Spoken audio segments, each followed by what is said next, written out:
Okay, I think we can get started. Good morning or afternoon or evening, wherever you are dialing in from. It's wonderful to have all of you join us. I'd like to welcome our very distinguished panel. I think comprised of doctors from at least 4 time zones. So I especially appreciate that they've made some time in their Sunday to join us. This is our second webinar hosted by the Pulsatile Tinnitus Foundation, which I am the founder of. My name is Emma Greenwood. I am a whoosher, like many of you that are joining us today. And just briefly, I wanted to relay our objectives today and tell you a little bit about the foundation and how we got started. So today, our format is going to be primarily question and answer. Our first webinar, which by the way is available on YouTube if you missed it, was very successful. And I think the only complaint was that we didn't leave enough time for questions for the doctors. So today we're going to take care of that as best we can and devote almost the entire time to questions and answers. We've been collecting questions for several weeks. There are also some questions left over from the last webinar that we didn't get to that are on our list. So we're hoping to get to as many of them as possible. By way of some introduction for those of you that were not in attendance at the first webinar, I started a website called whooshers.com in 2009, at the very beginning of my journey finding a diagnosis for my pulsatile tinnitus. It was, as it is for many of you, a very difficult journey, to say the least, to get answers, but I was finally able to find doctors that were understanding of my symptom and really had an open mind to help me find the answers that I needed. And I thought that there would be some utility in creating a community for those of us that experience this rather strange symptom. For those of you, by the way, who are not whooshers and maybe are family members or friends of those that have this symptom, I want to also thank you for being here and for joining us. Having support as a patient is crucial. It's also very difficult to be a supporter of someone with such a rare or rarely diagnosed, I think, symptom as pulsatile tinnitus. So I want to express my thanks to you. And I know we have a lot of doctors also who have registered for the program today. So I want to thank you as well. We have a very distinguished panel today. I've put their names up on the screen.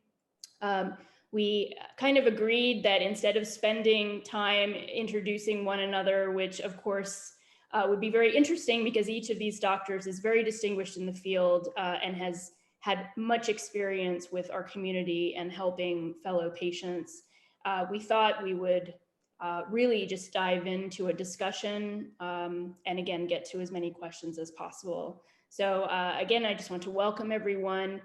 We are recording this webinar. It will be at some point available on YouTube along with the first webinar. So I hope that if you're having to leave early or want to watch this again, that you'll check that out online. So without further ado, let's jump right into a discussion about pulsatile tinnitus generally. Again, I started experiencing this in 2009, and I've noticed just from a layperson's perspective, the advancements in education and research for the symptom. Of course, much more has to be done, but I am very curious to hear from the panel. Some of you I've known for that long, and others I have just more recently met, but I'm wondering if perhaps Dr. Sismanis, since I know you have studied pulsatile tinnitus for quite a long time, if you could speak a little bit about your experience and your impression about where we are today. Thank you. Thank you very much, Emma, for first of all, inviting me to participate in this event. And also, I would like to take this opportunity and congratulate you for all your efforts over all these years for supporting patients around the globe with pulsatile tinnitus. Thank you. Pulsatile tinnitus often presents a diagnostic problem to the physician and often is difficult to treat as well. I came across my first case of pulsatile tinnitus back in 1981, in September of 1981, almost 40 years ago. And I have to admit, although I consider that I had a good training in the specialty, I knew very little about pulsatile tinnitus. So this was a young female patient with pulsatile tinnitus, and I ordered an angiogram. That's what we did at the time, getting an angiogram to rule out something serious in the head, like a vascular abnormality. So I ordered the angiogram. The angiogram was done. It was normal. I went back to tell the patient about the good news. And then the patient turns and tells me, you know, doctor, since the doctor, a neurologist, actually she was in the neurology service, after the doctor put that needle in my back, she had a lumbar puncture. The tinnitus went away. So that was the first time that I realized that there was a relation between pulsatile tinnitus and intracranial hypertension. That's what the patient had. She was a young female and obese patient. So that was the first time that I realized this entity. And then over the years, we saw a number of patients with pulsatile tinnitus of various etiologies. So to start with, I would say that the history is very important. Now, often I hear the question, whom a patient with a pulsatile tinnitus should see first? Well, I think better see an ear, nose, and throat specialist, because examination of the ear is very important. For example, there might be some very simple, like wax cerumen in the ear canal, or some lesion behind the drum. So I think an ear, nose, and throat doctor is good to start with. And then again, the history is important. Is there any other associated symptom like headaches or loss of vision suggestive of intracranial hypertension? Is there hearing loss, dizziness, things like that? Again, history. Then is the physical examination. I want to examine the patient. What is the patient weight? And again, the weight is very important because overweight females can have increased intracranial hypertension, what we call idiopathic intracranial hypertension syndrome, which is not uncommon nowadays. As a matter of fact, I think one of the reasons that we see more patients nowadays with pulsatile tinnitus is because obesity is increasing. Then I would like to, I need to do an otoscopy to examine the ear. And then very important to try to listen behind the ear, around the ear, and the neck. For example, even a cardiac murmur can be transferred to the head, and patient may hear pulsatile tinnitus, or a vascular abnormality. It's detectable by auscultation. Then another step, which is very important, is to determine if the pulsatile tinnitus is originating in the arterial system or in the venous system. And this is a very simple thing.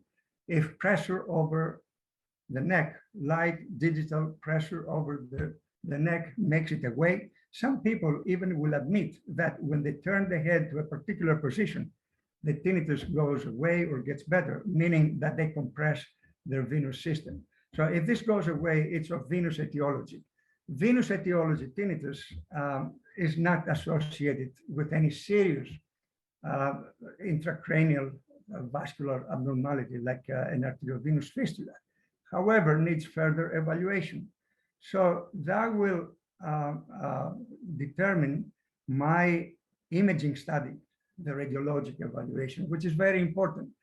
Not every patient nowadays needs an angiogram with pulsatile tinnitus. For example, if I have somebody with a bruit in the neck, because of atherosclerosis, narrowing of the carotid arteries, all I may get is an ultrasound of the carotid arteries.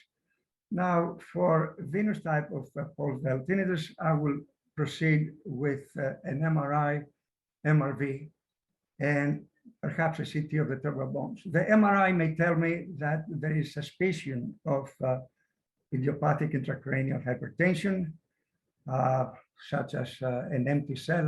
Anyway, I don't need to go to specifics, but you can get a lot of information about this syndrome.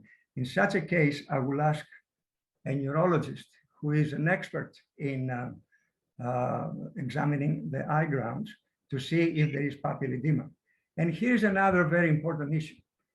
Patients with pulsatile tinnitus, because of idiopathic intracranial hypertension, oftentimes don't have papilledema. So they go to the neurologist, they don't detect papilledema, and they tell them, no, you don't have intracranial hypertension. That's wrong. And at this moment, we are running a study to prove this issue. But over the years, I've seen this again and again and again. Patients with documented intracranial hypertension without papilledema. So I insist in such cases to have a lumbar puncture, measuring the CSF pressure and documenting this entity. Also, a CT of the vertebral bones may show that they have dehiscence of the sigmoid sinus or transverse sinus. The MRI may also show the MRV, rather, stenosis of the transverse sinus, etc. So individualizing, I think, is very important as far as the workup of the patient. Needless to say, sometimes simple things like anemia, I've seen it a number of times. Anemia leads to a hyperdynamic state of the circulation, and these patients they may have pulsatile tinnitus. Other simple causes, conductive hearing loss. A patient with otosclerosis may have pulsatile tinnitus, or hyperthyroidism. So some simple test may reveal the etiology of the pulsatile tinnitus. Thank you. I'm curious, since we have at least two other medical specialties represented on the panel, if there's any difference in opinion as to the protocol. And as I understand it, there isn't a set protocol across the board for diagnostic testing, but I'm curious, perhaps one of the neurointerventional radiologists could comment on what do one of you do when a patient walks into your offices with our symptom, and what is the procedure for figuring out how to test them? Dr. Shapiro, perhaps you'd like to go first? Sure, Emma, thank you so much. And also, I do want to second Dr. Sismanis and congratulate you on everything you've done. I think part of the progress that we've seen since I certainly started doing this is due to wishers and this community. It's actually like the penetration of the message through the wishers is just out of people that don't know this, and you just mentioned it, like a lot of people really are aware of it. So I think it made a big difference. I don't want to take too much time, but I do want to say a few things. So specific to your question, I agree that I think an angiogram needs to be done very rarely nowadays for pulsatile tinnitus. The issue is this, that I really think that pulsatile tinnitus, first of all, it's a symptom, right? It's important to understand it's not a disease. It's not a diagnosis per se, in the sense that like it doesn't tell you what the cause is. Pulsatile tinnitus is a symptom, and that symptom of the ear hearing blood flow, in most cases, that's what that is, not always, but in most cases, if the ear is okay and it's picking up an internal sound of some kind of turbulent flow, that has many different causes. Some of them live more in the world of ENT. Some of them live more in the world of neuroradiology or neurointerventional radiology. And some of them, like intracranial hypertension, which is very common as a cause of this, they really straddle worlds of neuroophthalmology, neurointerventional radiology, neurology for sure. And so I think it really is, there's not like a set prescriptive thing about it. The one thing that I think is common, and unfortunately that's part of the issue, is that there's a lot of education that needs to be done on the physician side. A lot of doctors don't really understand pulsatile tinnitus. That's just true. They still don't. A lot of them do more now than they did before, but still don't. And the penetration is very uneven within specialties and between specialties. So the way, and it's important for people to look at things differently, like a neurologist sees things differently from a neurointerventionalist, which is good. But the penetration of knowledge of what a pulsatile tinnitus is in the neurointerventional community actually is now relatively high, and the awareness of like venous sinus stenosis in particular. We used to be just like dural fistula. You don't have a dural fistula, sorry, can't help you. Like, it's not like this anymore in our community, but our community is small. In the ENT community, which is huge, like there's a lot of people that have no clue about it. And in neurology too, in radiology, I'm a neurologist and a radiologist, so I'm not just like ragging on ENTs. Like, so many radiologists continue to look at these MRIs where there's a huge venous sinus stenosis and it's just normal. That's just how it is. The history says pulsatile tinnitus, normal. Like that, we have a lot of work to do in that. So getting back to your question, like I really think a lot of it just has to do with education. Unfortunately, for the people that are joined, like what do? You really have to see somebody who knows about pulsatile tinnitus. And that's a problem if somebody near you doesn't know about it. You have to find somebody who knows about it, and they have to be able to see outside the box. Like the reason we got to where we are now is because people like Dr. Sismanis, you just see outside the box. Like, yes, for some reason it starts with an observation. Like you do a lumbar puncture, noise goes away. It's not because this is some crazy person who's like stopped hearing voices. It's because they really did, the sound did go away, and you start connecting it. So people have to have an open mind.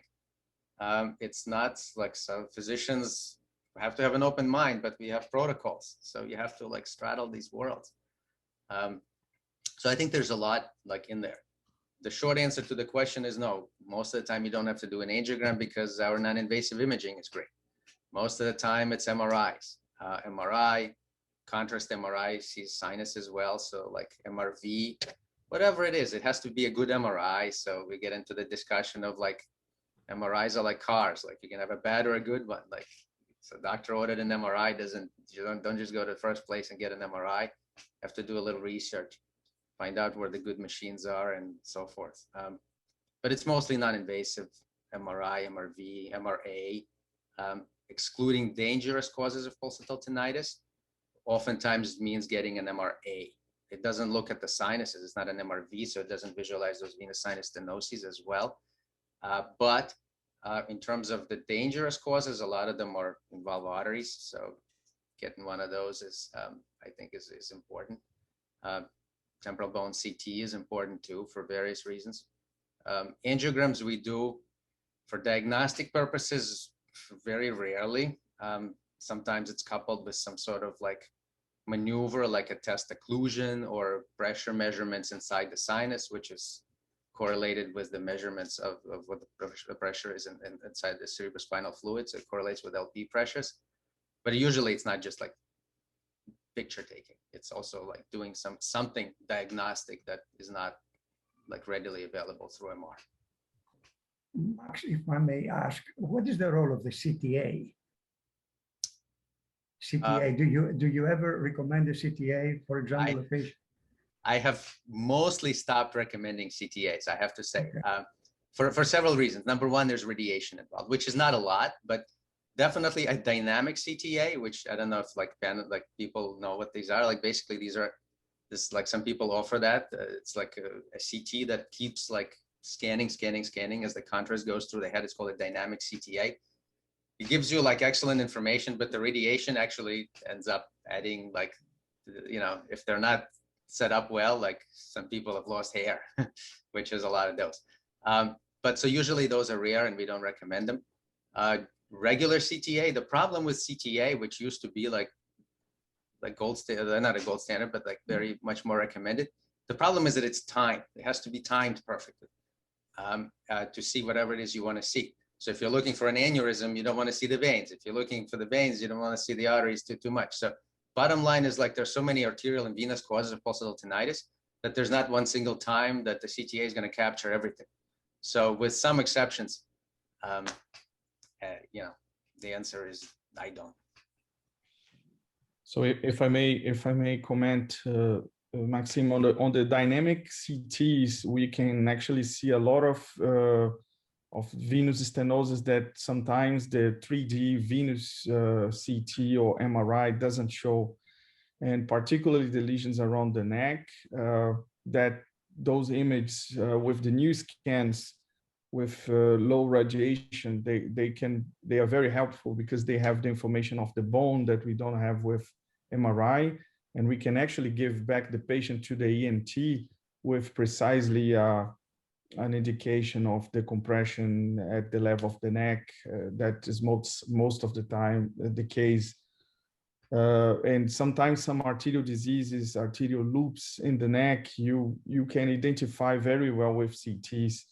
So it's very specific. I agree with Max, and but sometimes when you have all the previous imaging indicating towards one arterial, one venous cervical disease, I sometimes request a 4D dynamic CT that can give us a valuable information.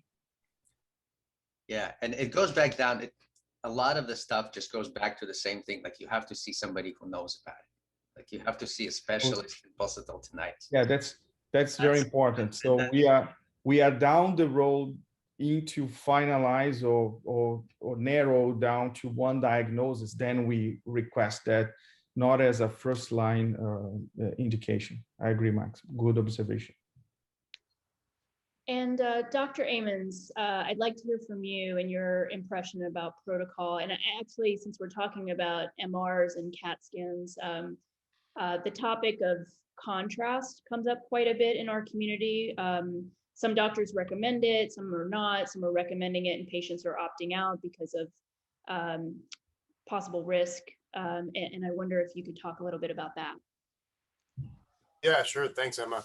And thank you again, just echoing all the sentiments. You know, I think that those of us who have been seeing pulsatile tinnitus patients for a long time, or even a fairly long time, at least as far as this community is concerned, we've seen an explosion in patient awareness, in physician awareness, in the science and research. I mean, you know, 6 years ago when we were doing imaging of the blood flow in the dural venous sinuses to see what was really causing pulsatile tinnitus, you know, there weren't a lot of other people that were interested in it. And now, you know, we're all doing computational fluid dynamics to look at the blood flow and all these great new exciting research areas that, you know, a lot of the people on this call are involved in. I think a lot of that was sparked because of the work that you've done in getting the message out and getting patients in to see people like us, which is really helpful. Thank you. So our approach here at UCSF is always an MR-based imaging protocol. And we've published what our protocol is. It includes contrast to look for brain tumors and tumors around the skull base. I think that's really important. We must have contrast and fat saturation to see these things. They're the specifics of the MRI, but you know, the details are important here. We do MRA in every patient because that really has replaced angiography for most people. We have high quality MR angiograms that we can do now to look for dural fistulas and look for loops in the cervical arteries, to look for, you know, abnormalities in the blood vessels in the brain. And we don't usually do an MRV itself. We have specific sequences that we use instead that can look at it. But we're also capturing the same information that Dr. Pereira is talking about by doing time-resolved MR angiography in the neck. You know, it's basically looking at the blood flow as the blood flows through the arteries and back down through the veins. We have specific sequences that are looking for narrowings caused by bones in the upper cervical spine, in the jugular vein as well. So, you know, we're really getting a lot of information from MRI now that we haven't gotten in the past. You know, I think the thing that we miss, there's a few things that we miss on MRI, and they have some specifics that you can sort of identify when you're doing the physical examination. But things like otospongiosis, which is, you know, was mentioned by Ari earlier, which is basically like in the early stage, a proliferation of blood vessels within the bone next to the sort of sound transducer. You need a CT scan to see that. The dehiscence of the sigmoid sinus and whether or not it's associated with a transverse sinus stenosis, we can debate probably for a long time, but we can't see that dehiscence directly without a CT scan. And so for us, we do this MR evaluation, and then we see the patients in person as often as possible. Zoom is okay, but there's really no substitute for, physical exam, closing blood vessels with our fingers and seeing if the patient's sound gets better. I mean, it sounds crude and obvious, but if you can close the occipital artery and the sound goes away, there's probably a dural fistula there or something like that. Listening with a stethoscope from the heart all the way up and through the head on the normal side and the abnormal side. And then we have a multidisciplinary team here as well, which I think is important because, as Max, eloquently stated, everybody's approach is a little bit different based on their background. And so my ophthalmology exam is not as good as my neurology colleagues' ophthalmology exam. My ENT exam is not as good as my NT colleagues.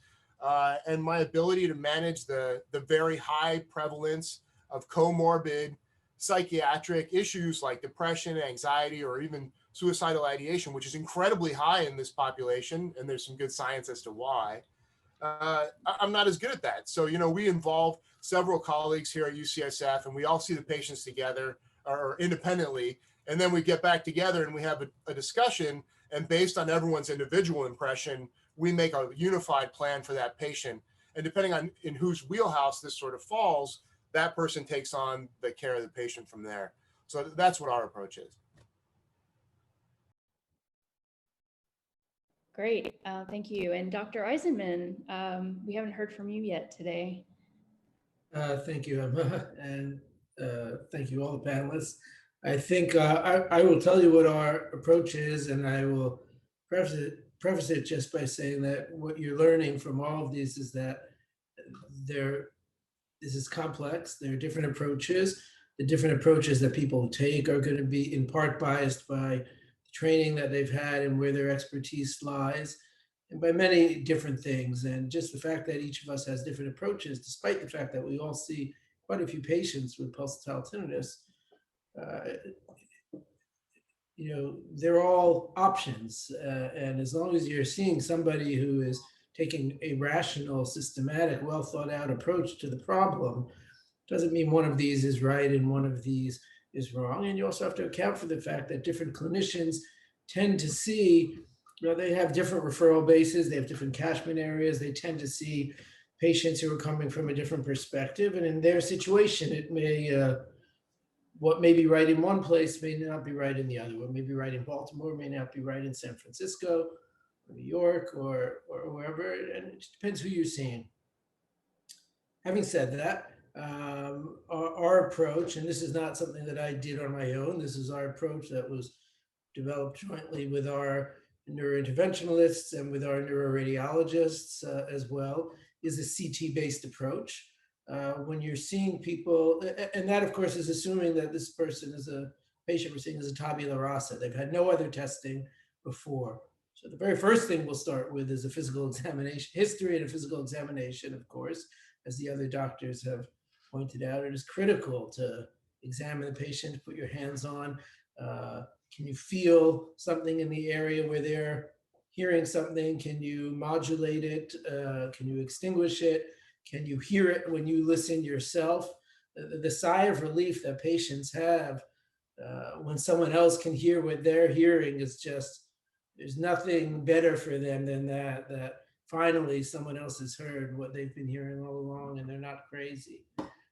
So you have to try to do those things. When you look at diagnostic tests in medicine, there's always a balance between what statistically or scientifically you'll call sensitivity and specificity. I would say it more as casting a very broad net or casting a narrow net. The broader net you cast, the greater likelihood that you might see something, but you won't see any of that really well. And the narrower net you cast, there are certain things that you'll see really well with high likelihood, but there are certain things that you will miss. And so when I'm first seeing a patient, obviously if we have something in the physical exam, the history of the physical exam that point us in a specific direction to a certain diagnosis, then our diagnostic testing is going to go in that direction. But If we don't have clues on the physical exam, the history of the physical exam and the audiogram, which is critical as well, then we're going to want to cast as wide a net as possible to get an idea of where we're looking. And we're going to want to test that will give us a likelihood of finding something, even if it isn't the best test for that one thing. And in our hands, in our experience, that's a modified form of a temporal bone CT with contrast, which will show us, sigmoid sinus dehiscence. It will show us transverse sinus stenosis. It will show us jugular vein compression from a styloid process or a transverse process. There are many, many signs, and there are other authors who have published this. Soft signs of an acquired dural vascular lesion that you will see when it's appropriately done and when it's appropriately interpreted, and those, of course, are very critical. So in our hands, that is the best, I would say, screening test when we don't have any clues on the history or physical examination to help point us in the right direction, and that's our practice. Great, that's really helpful. I can say as a patient, I was very relieved, as you described, when a doctor, for me, happened to be an ophthalmologist, a very coincidental eye doctor appointment revealed that my pulsatile tinnitus was objective. And for weeks, no one had been able to hear it. And we confirmed that he was able to hear it. And it was a very, very moving pinnacle of my journey to a diagnosis, because I knew it was real, but I had a number of people around me, doctors included, who weren't so sure if maybe, it was. So I have to echo that, that having your doctor try to listen for the sound, and not all pulsatile tinnitus, as patients watching this should know, is objective. Some is subjective, meaning no one else but you can hear it. It sort of is a game changer when a doctor can hear it. I am curious to hear from you all, and you're all in various locations. One very common question we have from our community is, for those patients that are not near a university hospital, perhaps not near any one of you or your colleagues that are familiar with our symptom, what do you suggest they do? Who can they see? Who can they reach out to? This is a very common and difficult question that we often hear. Dr. Sismanis, do you have any suggestions? Oh, I think you're on mute still. I would definitely see an ear, nose, and throat doctor to start with. Examine the ear, make sure there's no cerumen in the ear canal or some lesion behind the drum, or any type of middle ear pathology that can give pulsatile tinnitus. So I would start with an ear, nose, and throat, preferably an ear, nose, and throat person who specializes in diseases of the ear, or an otologist. That's what I would recommend.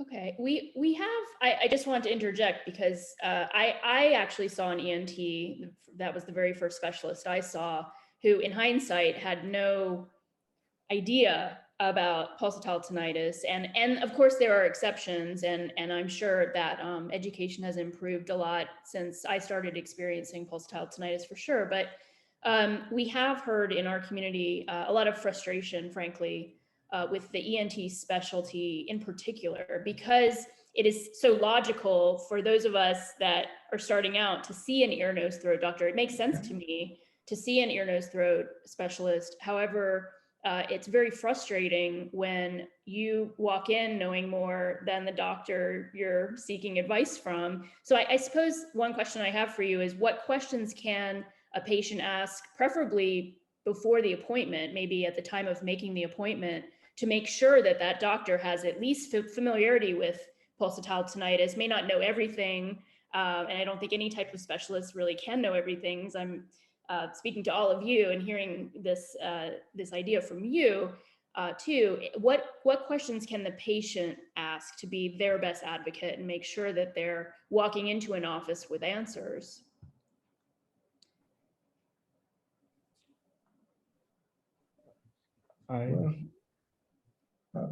David, you want to go ahead? It's a very difficult question, Emma. Obviously, is because you silenced Dr. Sismanis.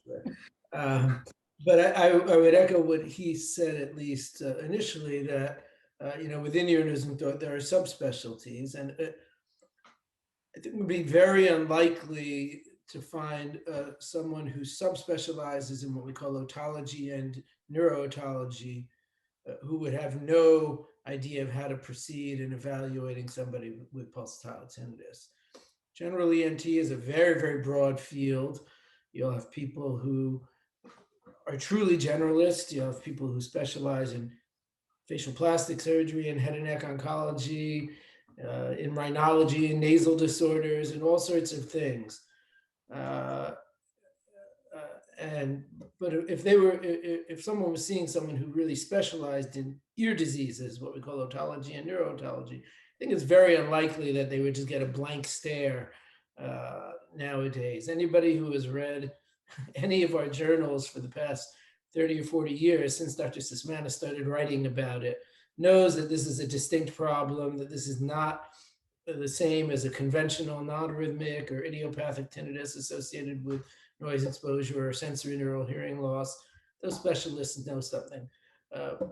But having said that, it's a difficult problem that not everybody in every location in the world is going to have access to somebody who really has the experience and expertise that they need.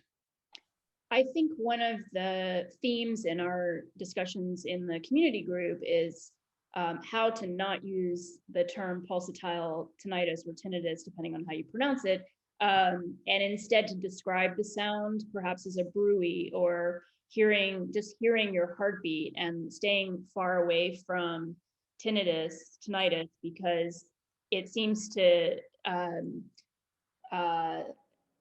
well, it obviously it thwarts further investigation if the specialists, and not just ENTs, I should broaden this by saying we've heard this happen with many different specialists, that when they hear the word tinnitus or tinnitus, they immediately think it's ringing in the ears, and of course the protocol for patients with ringing in the ears is much different than for pulsatile tinnitus. So I'm curious if anyone else has any ideas along those lines. What can a patient do? How can they describe what they're experiencing to get the attention of a doctor, even one who may not be as familiar with our symptom as they are maybe with tinnitus? So I think your point is a very good point, and it's a good, clever idea. In general, when I'm speaking to my patients, I ask them not to use medical terminology. I ask them not to use something that's, a diagnosis. I want them to just tell me what they're experiencing, not just with this problem, but with all the problems that I see. I tell them, you tell me what you're feeling, what your symptoms are. I'll tell you what I think is causing it. But that should be, in general, the approach. And so I think describing, I'm hearing my heart beating in just one ear, not in both ears. I'm hearing a pulsing, I'm hearing this. Avoiding the term tinnitus or tinnitus, is a good idea. Number one, because that's, it is a symptom and not a diagnosis, but it is still a medical description of a symptom as opposed to a layperson's description of a symptom. And number two, you will find physicians who are just going to turn off as soon as they hear that term. Right. I do want to take the opportunity, since we're talking about the sounds, to remind everyone that we have on the wooshers.com website a page called the Sounds page, which is a collection of pulsatile tinnitus sounds, many of which are recorded from patients like me who have objective pulsatile tinnitus that others can hear and that some can record. Those have been very helpful for patients to listen to, try to find one that sounds like yours, play it for your doctor, even playing it for family and friends. It's certainly not the same as hearing it constantly 24/7, but those have really gone a long way to helping others understand a little bit what we're dealing with. And I think that doctors, especially one that may not have ever had a pulsatile tinnitus patient walk into their office, might be really interested to hear. So that's again on the wooshers.com website on the sounds page. Does anyone else have any comments about things that patients can say to their doctors or bring in with them at the initial appointment to try to get care? I fully agree with this approach, Emma, and I think more you can describe the sound and the noise and the patterns, what improves, what makes it worse, the positioning, better you'll get the attention to the physician that sometimes is not familiar with that pathology as well. And as Dr. Eisenman described, it will get him interested to look for and to prescribe an imaging, at least for the baseline. From our perspective, I'm a neurosurgeon and interventional neuroradiologist.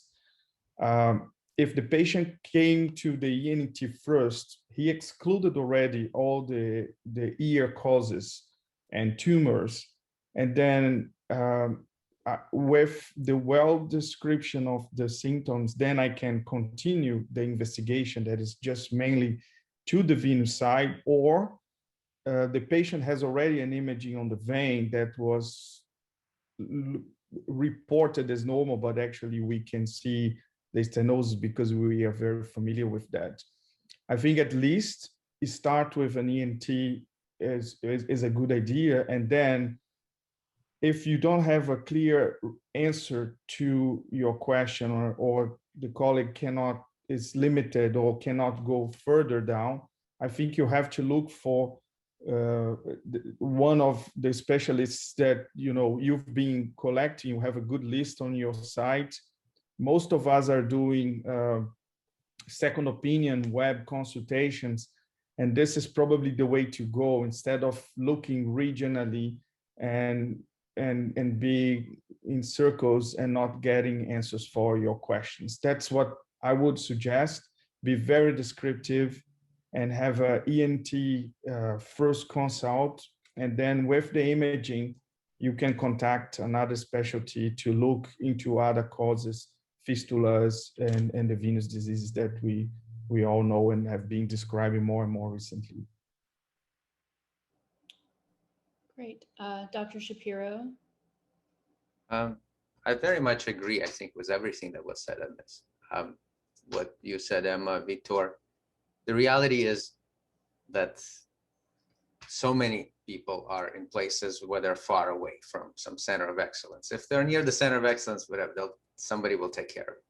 If you're far away, if your insurance doesn't cover this, that, or the other, if you have to wait a month to get a referral to a general ENT, like this is the reality of what I think a lot of people are facing. And within that, yes, I completely agree that the first thing that you have to say is that I don't have ringing in my ears. I just don't. I have a sound that's in sync with my heartbeat. It's a bruit. It goes with my heart. Now, I do have to say that it gets complicated. Some people have these rhythmic tinnitus doesn't really go with the heart. So we can get into that a lot. But in the big scheme of things, if you're seeing somebody who maybe doesn't know what pulsatile tinnitus is at all, you have to stick to the basics. Like, I have this sound and it's periodic. It's like this. I think it's in sync with my heart. I'm not sure if I have an ear problem or if I have a blood flow problem. Just like that, to just like reorient the person and say, like, what do you think? And they might say, you know what, you're in the wrong place. You waited 2 months for an appointment, but you have to see somebody else. That could be like that too. But description of what you think is going on is super important. That's number one. Number two, it will influence what a person does. Like some kind of whatever imaging study you get, you might not get the right study. You see, like all of us have different protocols of how to do things. Like, for example, like David's contrast enhanced like CT of the temporal bone is a great study. Problem is, in most places you can't get it because they don't do it this way. for various good reasons that have nothing to do with pulsatile tinnitus. They have something to do with what a T-bone CT is about for other things. So, you know, you're going to get some studies. Once you get these studies, you circulate them. That's the one. If there is, you know, if there's one like thing that wind that blows no good to someone, if there's one thing that blew well, is that the proliferation of Zoom and other virtual consults that was, you know, that took over last year has been a good thing for that. You can much easier circulate your scans to specialists and get second, third opinions. At some point, you're going to see somebody who knows. So I think those are the two things. Number one, be really descriptive with your symptoms. It's not a regular ringing in the ears. And number two is circulating the scans. If I may add, sometimes patients, they come to the office and all they say is that they hear some noise in the ear. They won't tell you that they have pulsatile tinnitus. So it's up to the physician to determine that this is not a continuous type of tinnitus, of noise in the ear. And, you know, then they may say that it sounds like they hear their own heartbeat, or they hear some other type of clicking noises, which is not pulsatile tinnitus, but it can be an objective tinnitus as well, from example, myoclonic contractions of some muscles in the middle ear. Great. Yeah, I think that's very important. One of the first questions, and I believe a question required of any new member in our Facebook group is, do you understand that this is a pulsatile tinnitus group and not a tinnitus or tinnitus group? Because it's a very important thing for someone to be in the right place, to have discussion with others that are experiencing what they are and not something else. Dr. Amans, I'm wondering if you could comment a little bit about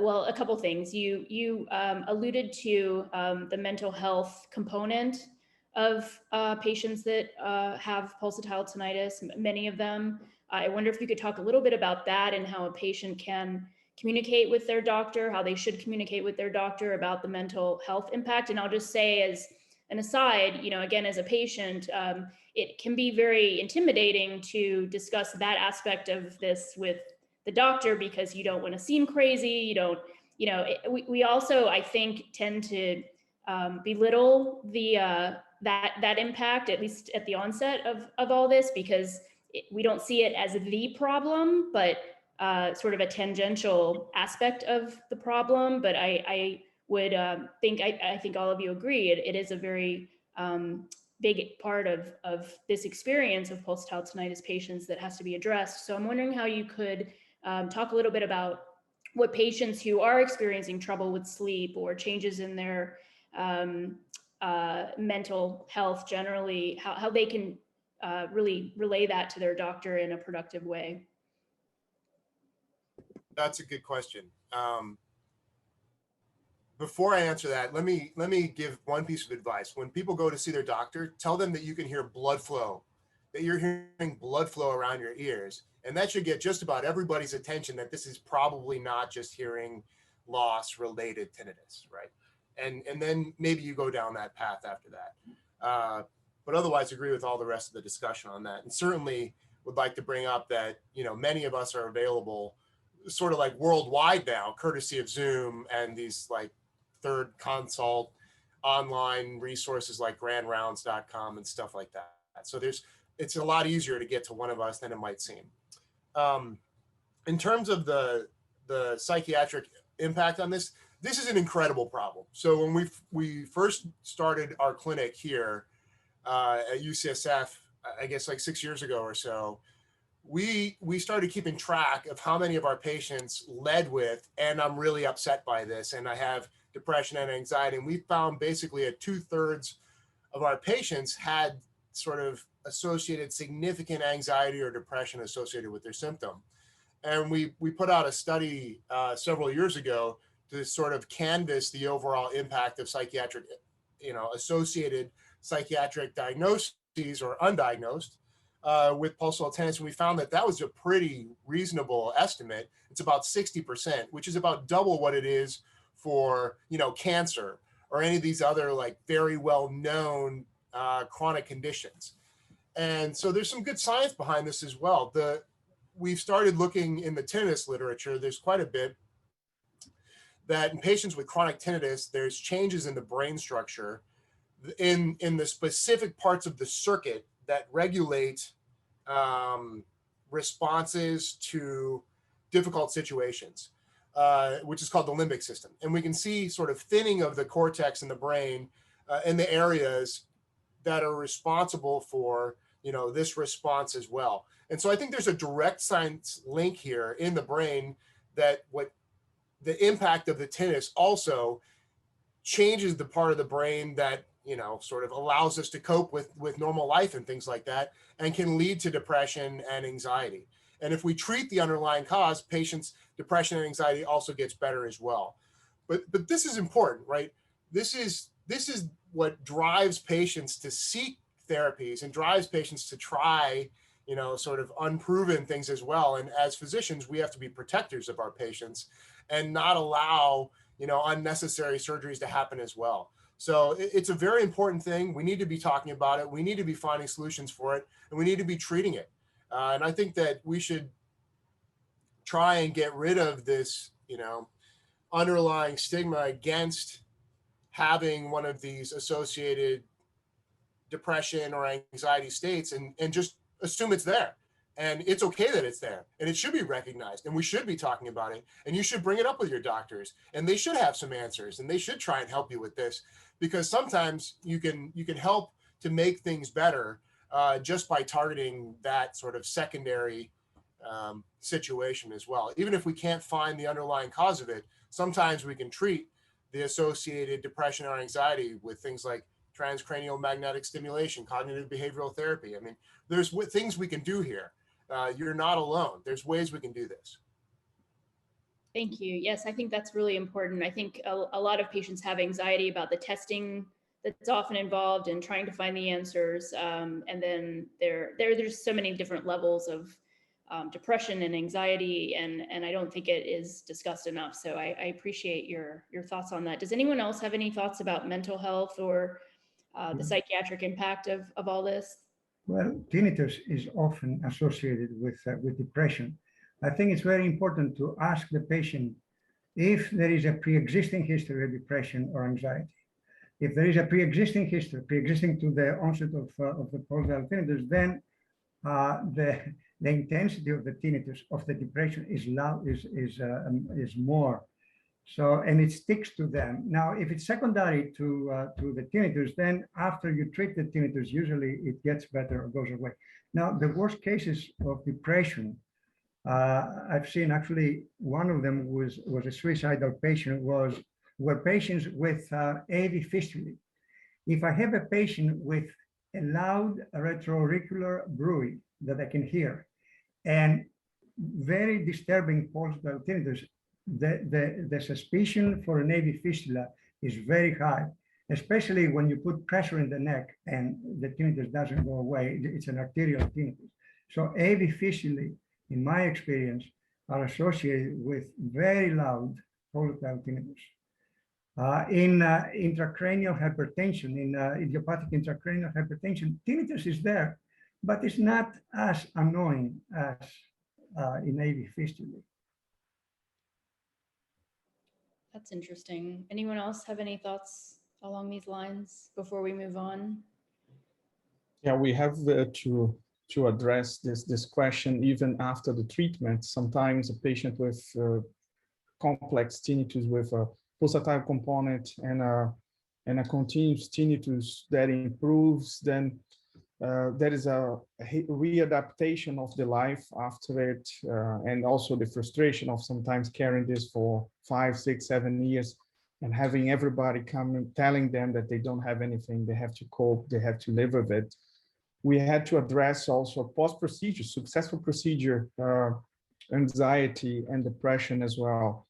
So I think we have to be vigilant, and this is also why it's important, even if you find someone that can do a procedure, treat a fistula or sometimes put a stent on a venous stenosis, that offer the comprehensive care that can also take care of the post-operative and also issues that may come that are specific for the path that we see in most of you guys, of our patients.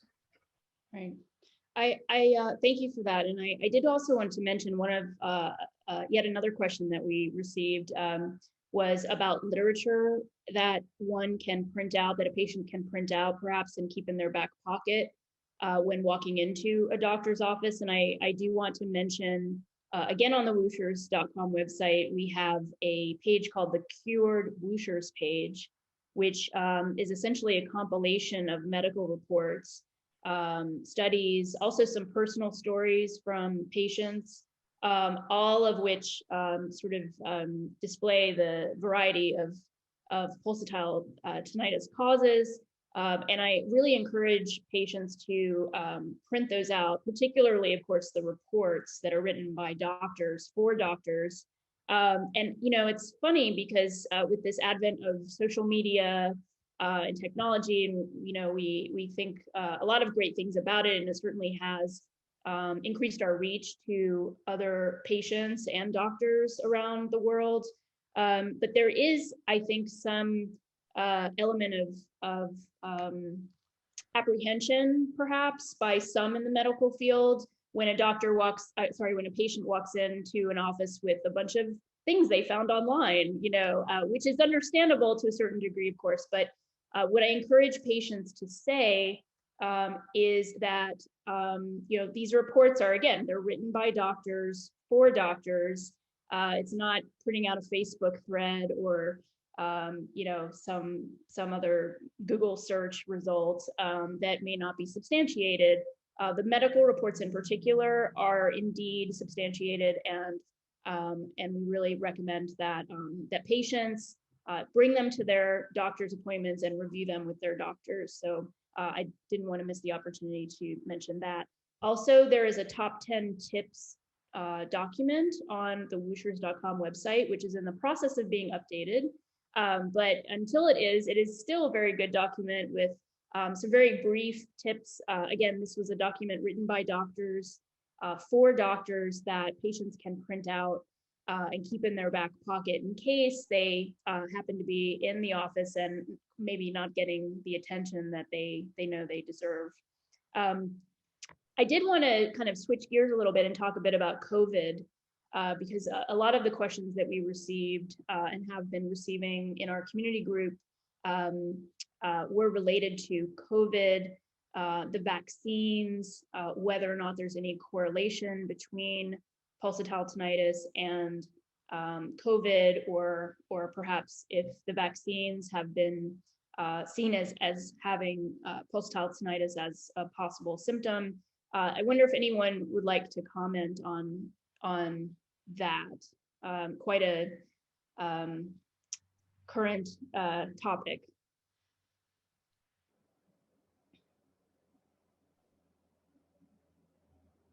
I guess I can say a few things. So, I mean, I think I'll start out by saying that I am a strong supporter of the vaccines. I believe in the vaccines. I'm vaccinated. I had the Pfizer vaccine. So I really, I am in that camp very decidedly. I think that the vaccine is safe. We've, you know, I'm from New York, so we've been through a lot of this. I recommend the vaccine. I think I've certainly, within a group of people, and probably and others that are on the forum and the Facebook page, you see a lot of people like basically describing. So you see a bigger kind of like swaths of reactions. I think it is certainly in the minority of people with pulsatile tinnitus. The sound may transiently increase after getting either the first or the second shot if you're getting, you know, the mRNA ones. What that has to do with, I don't think anybody knows. My guess is that it just has to do with the hyperdynamic state that people get the vaccine. You often, you know, myself, many people feel a little bit sick for a little bit. So I think that increases the metabolic demands, and so maybe that just has to do with the increase in overall circulation, like the state of the circulation. I have the concern in terms of the venous sinus thrombosis is a separate issue, right? But that's a lot on people's minds. I think personally, again, it's just my opinion. I think that the incidence of that with vaccines is extremely rare, certainly way rarer than the sinus thromboses that we've come across in patients that had COVID and developed that as a result of the actual illness. And that's a very bad problem to have if someone has COVID. So on balance, I think if we're looking at risks and benefits, I think the benefit of the vaccine is very clear. Where I think, and again, personal opinion, what does that where does that leave like the Johnson & Johnson vaccine, for example, which I think, is perhaps more, has been kind of like more associated with that condition and might have a lower efficacy, especially with the new variants. I think that is an open question.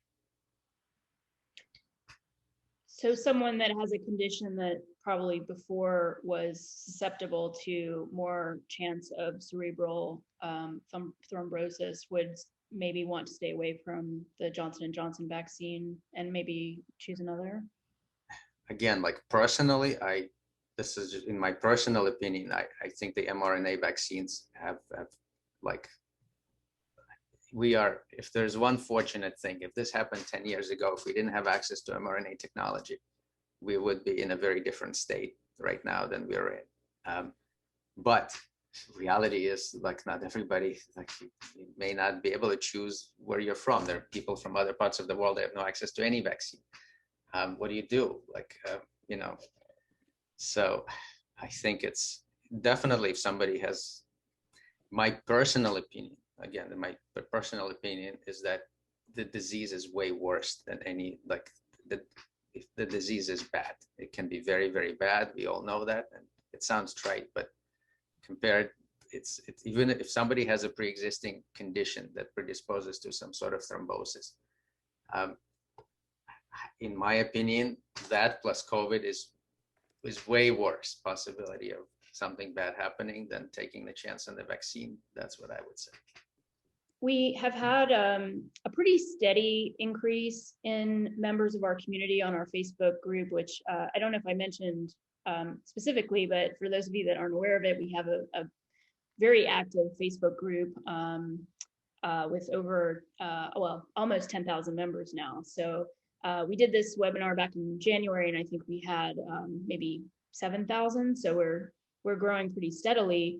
We do have a number of members, I would say in the last 6 months, who have joined and reported that they just started experiencing pulsatile tinnitus a day or two after the vaccine. So I'm wondering if any of the other panelists can comment about any trend or no trend in the increase or decrease of pulsatile tinnitus patients now. I will say, for me, I experienced a spontaneous onset of pulsatile tinnitus.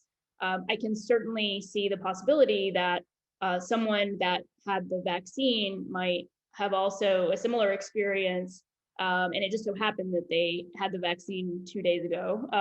So I'm just curious of anyone's thoughts about any particular correlation or trend that you have seen in your practices related to people who have just received the vaccine and reported an onset of pulsatile tinnitus.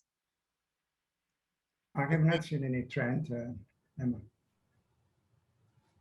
If I could jump in, Emma, I'm going to reinforce something that Max said. This is often because of an underlying blood vessel situation. There's some narrowing or some abnormal connection or whatever. There's some blood vessel thing that's causing sound for many patients. And whatever pushes more blood through this blood vessel problem creates more sound, right? So if you have a narrowing and you put a little bit of blood flow through it, it creates a little bit of sound. If you have a narrowing and you put a whole bunch of blood flow through it, it creates a lot of sound. And so I think we all know that the vaccine, and I agree, I'm also vaccinated. I'm 100% pro-vaccine here. If it sort of makes us feel a little bit run down. It's reasonable to assume that the cardiac output, that how much blood is getting pumped by the heart, goes up. And so when there's a whistle and you blow more air through it, it makes it louder. When you have something in the blood vessels that makes sound and you pump more blood through it, which probably the vaccines, at least for a temporary amount of time, do, it makes the sound louder. So I don't know that these are underlying causes of pulsatile tinnitus as much as for many patients it makes it louder because it temporarily, causes the heart to pump a little bit harder. Just like most people know that their sound is louder after they exercise or something like that, right? When they stop exercising and they're back in a quiet room, it's crazy loud because the heart's pumping, right? We're just pushing more blood flow through something that makes sound, I think, for most people. Yeah, I agree with everything that has been said. We have not seen a very distinct trend of an increasing number of patients with pulsatile tinnitus or with non-rhythmic tinnitus because of COVID or COVID vaccines. It's been a steady flow. There are probably more people who will develop a non-rhythmic tinnitus, at least temporarily after vaccine. I think, as Dr. Shapiro said, and he was in New York, and it was one of the worst hit places in the country last year. The consequences of COVID are far worse than the consequences of COVID vaccine. Based on what he and Dr. Amans said as well, one would expect that if someone gets a vaccine and develops pulsatile tinnitus, that within a month or so, it will probably die down again from whatever vaccine effects there were that have passed. The problem, and the reason that's not always the case, is that it is much harder to unhear something once you have started hearing it. So what might have been there to begin with as a very, just not a noticeable sound, part of the background, once it intensifies, even if it goes back to its baseline, you're still going to perceive it. And I think what Dr. Amans said is correct. It was probably there to a certain extent all along, and you just hadn't been aware of it. But once you're made aware of it, it's not going to go away quite as easily.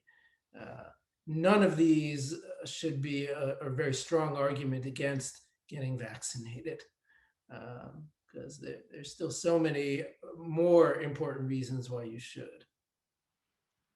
Dr. Pereira, do you have anything to add about COVID or the COVID vaccines? Yeah, I think I agree with everyone. I think the COVID is just a trigger. I've been looking to patients that describe the onset close to the vaccines as a regular patient. And when we find something that is a baseline disease that just made it intense because of a fever that they may present as a small reaction of the vaccine, we don't see any specific pattern. There's no one specific disease caused by the COVID or COVID vaccine that is related to the pulsatile tinnitus. And I think this has to be the message. There is something on the background that is just uncovered after the vaccine, but there's not any specific COVID disease that will now create or develop pulsatile tinnitus.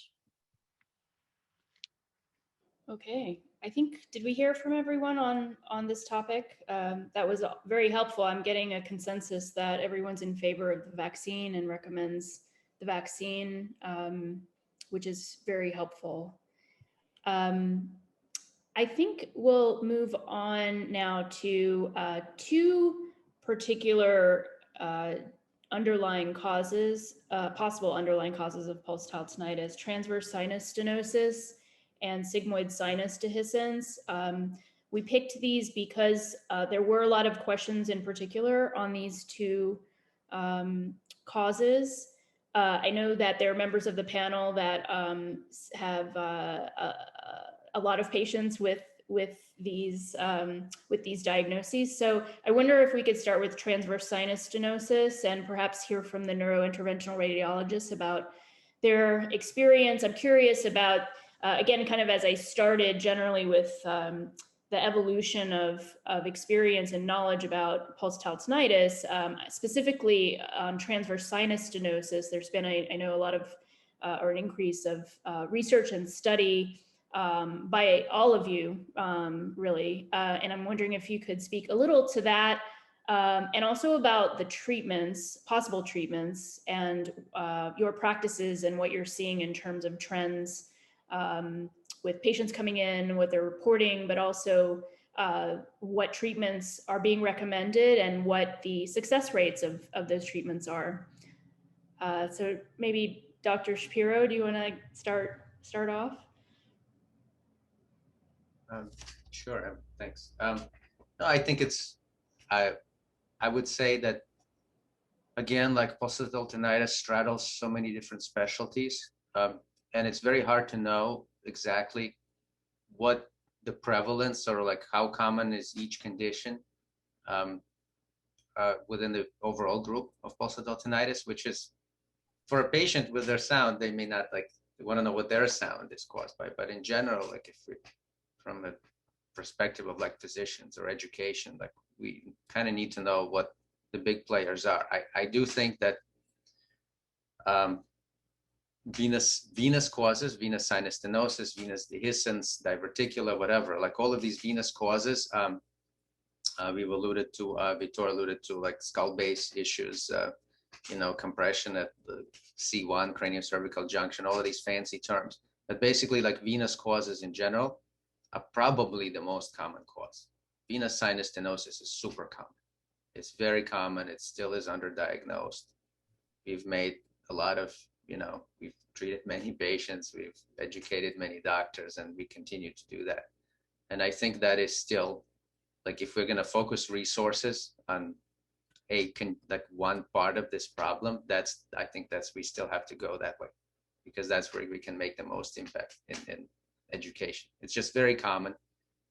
And it's also, thankfully, fairly, you know, consistently recognized by patients, as many of us alluded to.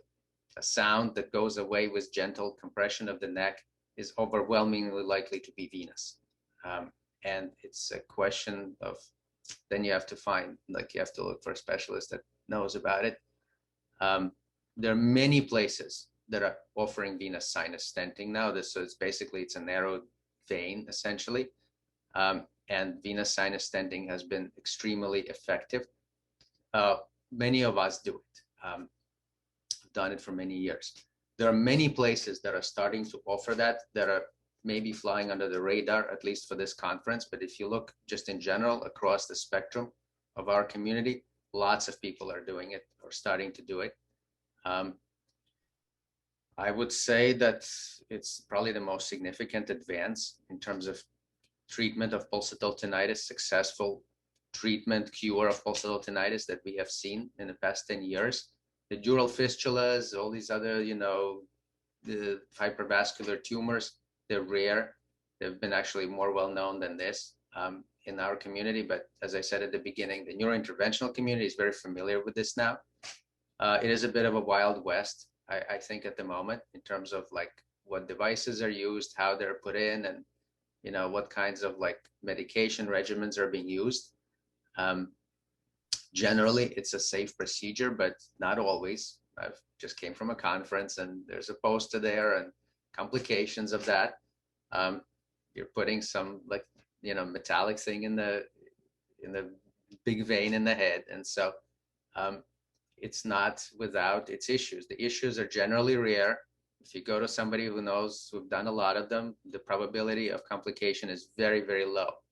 But there is a possibility. So I think we have to think of it like in terms of that. And if I can just take a minute to say that for many people, as Dr. Sismanis mentioned, it's not an issue of necessarily intracranial hypertension, vision loss, and so forth. We can get into that too. But if it's the issue of sound alone, if it's just the sound that's really, really bad, then it's very important for people to appreciate that the goal of the procedure is to get rid of the sound. It's not to save one from blindness or anything like this.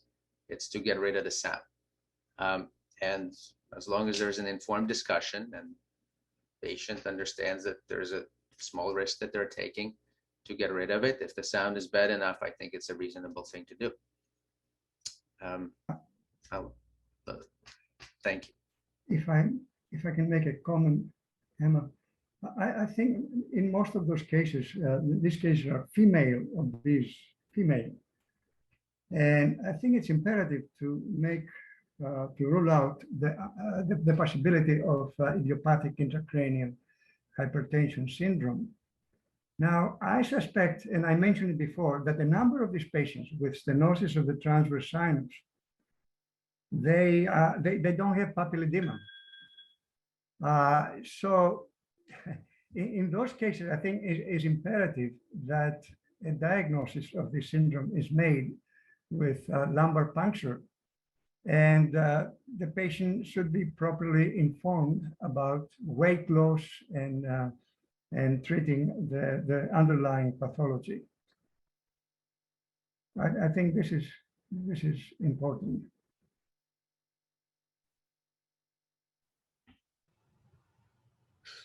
Yeah, so if I may comment on the stenosis, I think we've been learning a lot from this community of patients on pulsatile tinnitus. In our clinic, we have a partnership with 3 neuro-ophthalmologists. So all the patients presenting with stenosis with pulsatile tinnitus, we see them.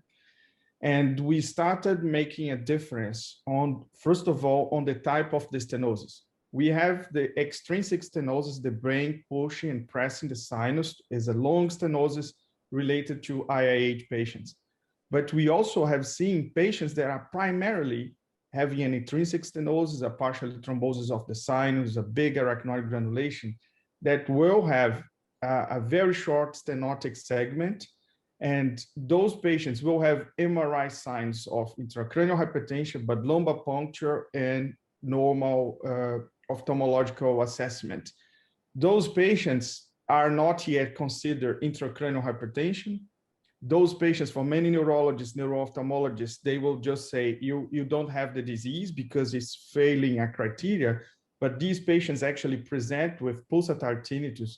And I think this is something that we have to educate our colleagues. I spend a lot of time getting back to the ophthalmologists to discuss the difference between the IIH causes stenosis and the stenosis that actually is causing the intracranial hypertension that is not idiopathic anymore. It's purely venous. And I was talking to Maksim in the conference that we were last week, that this group of patients with pulsatile tinnitus primarily will be the patients that we will actually have to educate our colleagues. If I may ask, do your neuro-ophthalmologists perform an LP in the absence of papilledema? I do them, all the LPs. Okay. I do. Even without papilledema?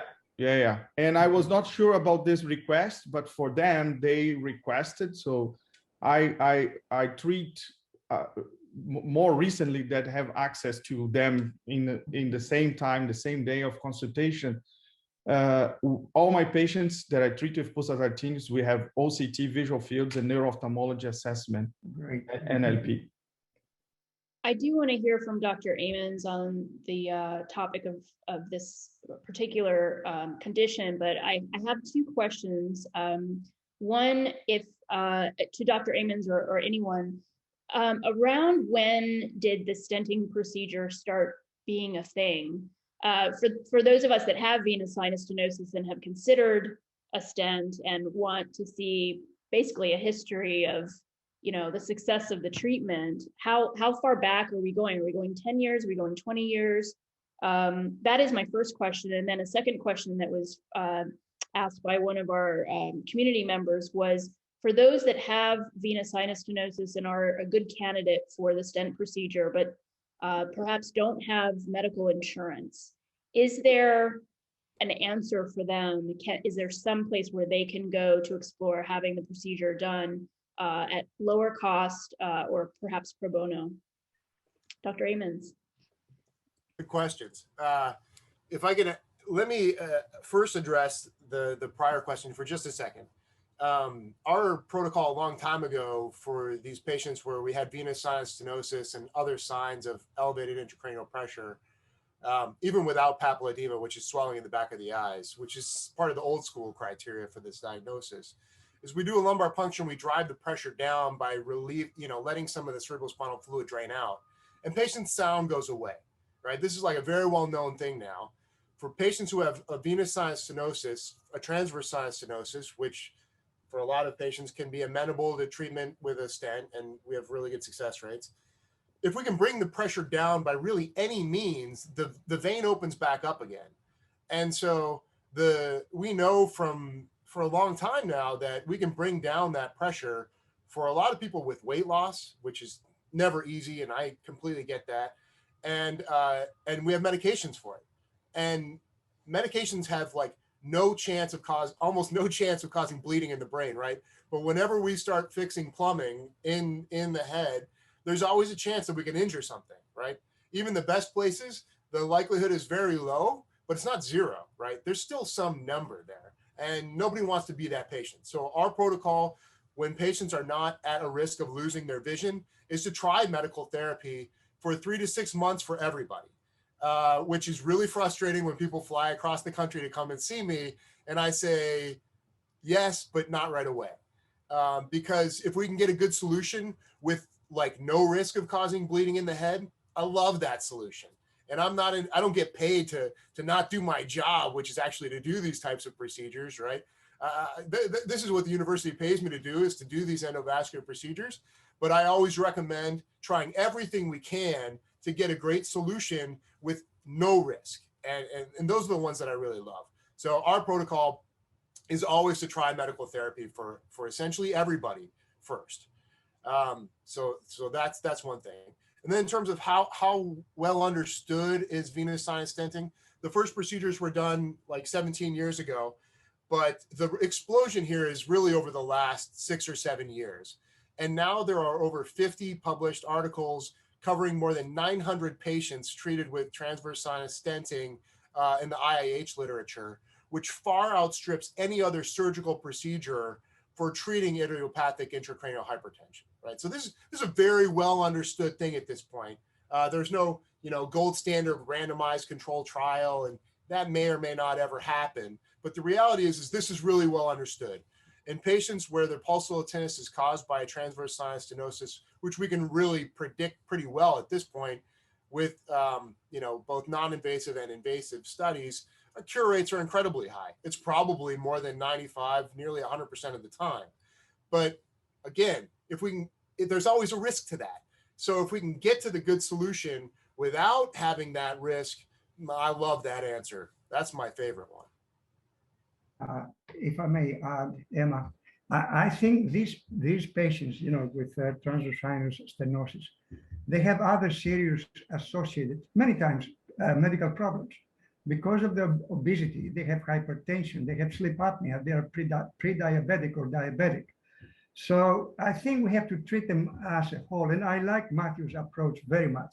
One option is the weight reduction. Weight reduction is very effective in decreasing or even eliminating the pulsatile tinnitus. Now, I had the privilege for many years to work with a general surgeon, Dr. Sugarman, who was an expert in weight reduction surgery. And these were the most magnificent results I've seen, in treating the pulsatile tinnitus in such cases. Now, again, weight reduction surgery has complications as well. But it's an option, I think, that the patients should be aware of. So weight reduction, medications, as Matthew mentioned, like acetazolamide, should be tried first. Okay, Dr. Pereira, would you like to comment on this topic?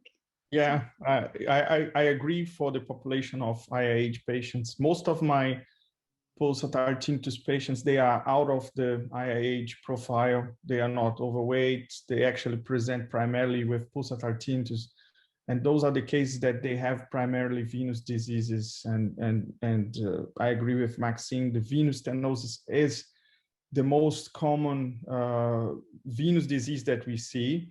So our job in our clinic is like Matthew described, we will look thoroughly for the stenosis in different level, and always we will, and for these structural and anatomical solutions, there is not much clinical treatment because they don't have intracranial hypertension.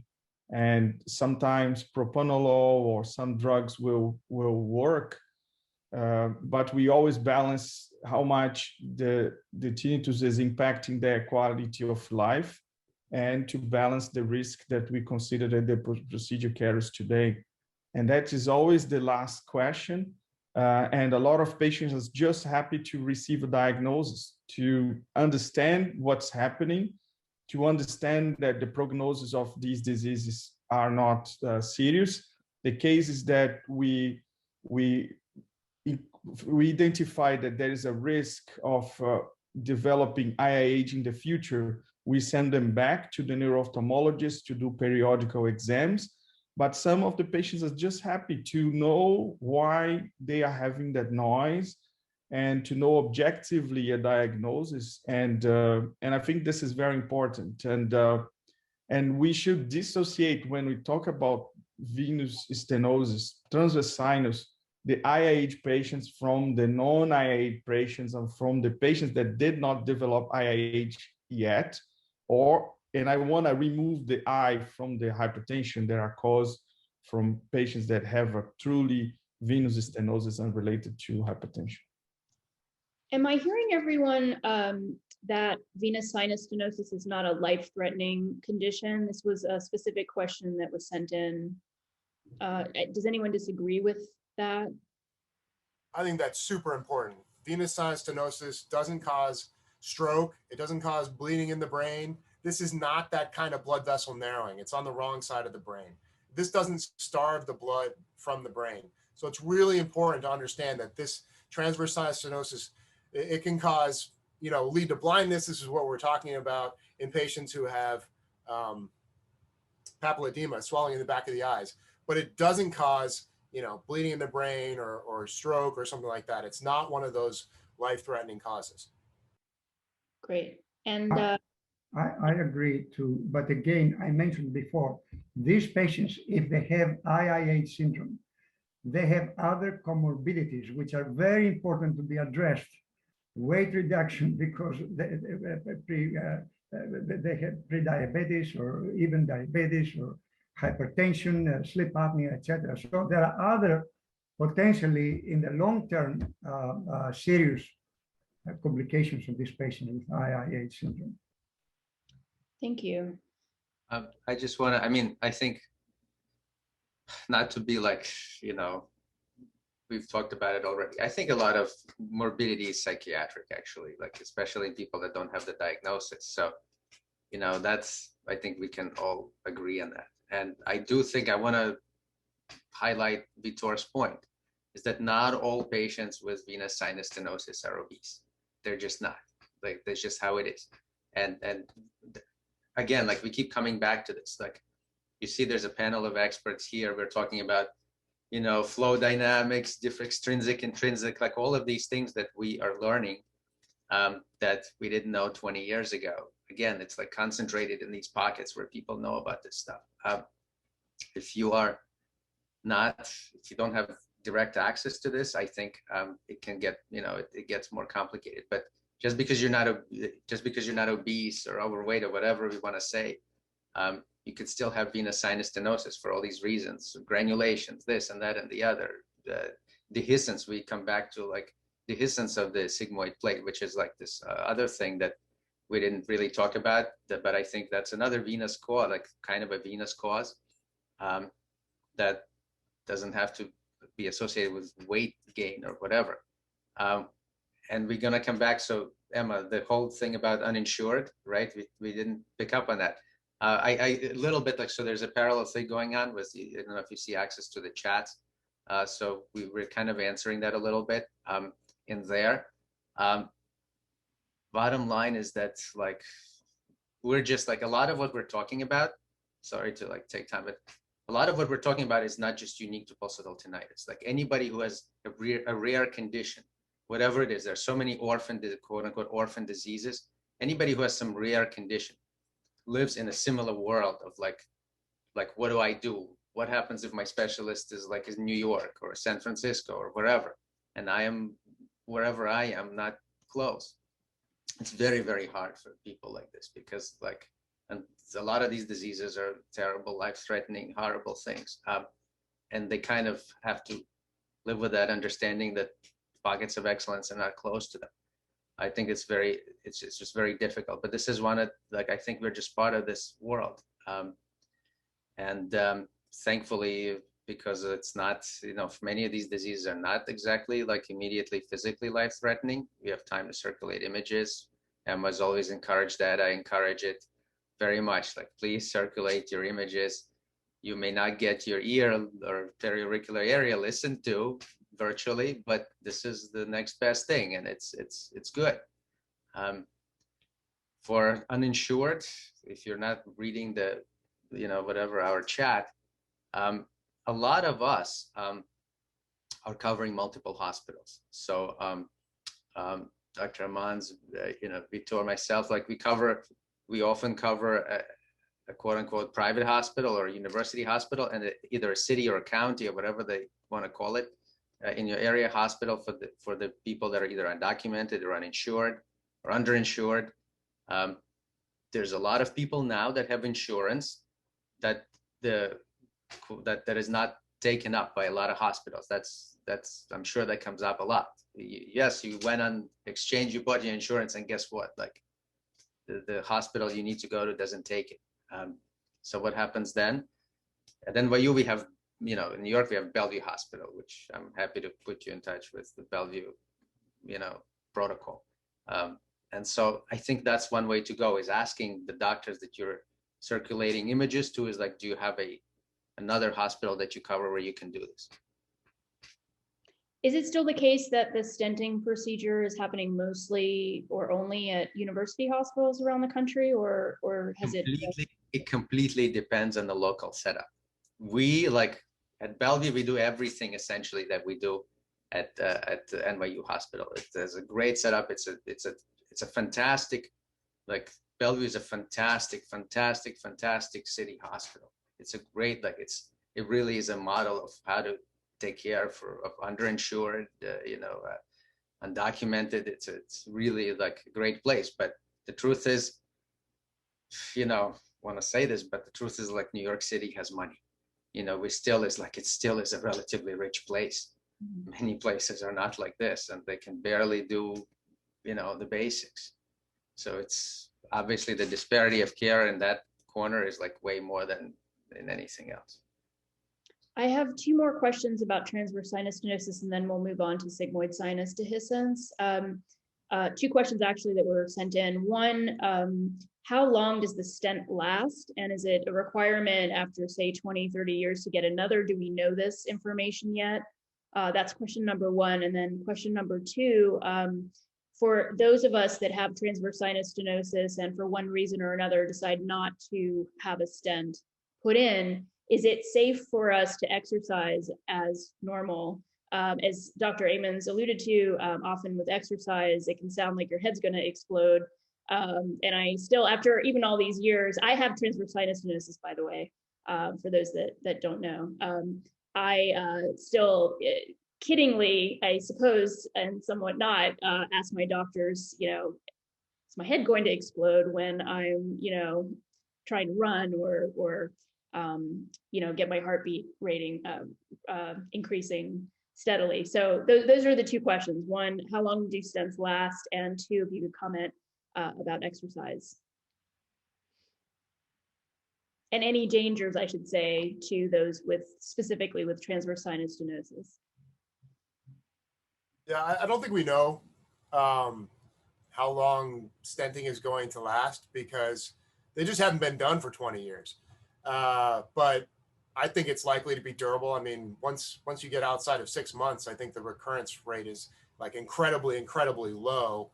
And certainly for pulsatile tinnitus, it'd be really, really low. So I think it's likely to be very durable, but we just don't have the data to say that we know this for 100% certainty because it hasn't been done that long. We don't know what happens in 50 years, to be honest, because we haven't been doing them for 50 years. I think we would all agree that it's likely to be, safe and durable because they're the same stents we put in other parts of the body. But we just don't have that data because it just hasn't been done that long.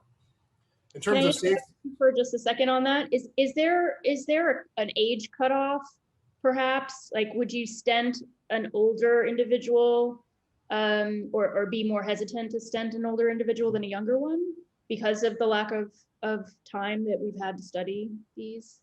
I don't think so. I don't have any issues with stenting people who are a little bit older. I mean, the only issue is like the risks of anesthesia and things like that. They always go up when patients are older. They're more likely to have, heart disease and things like that.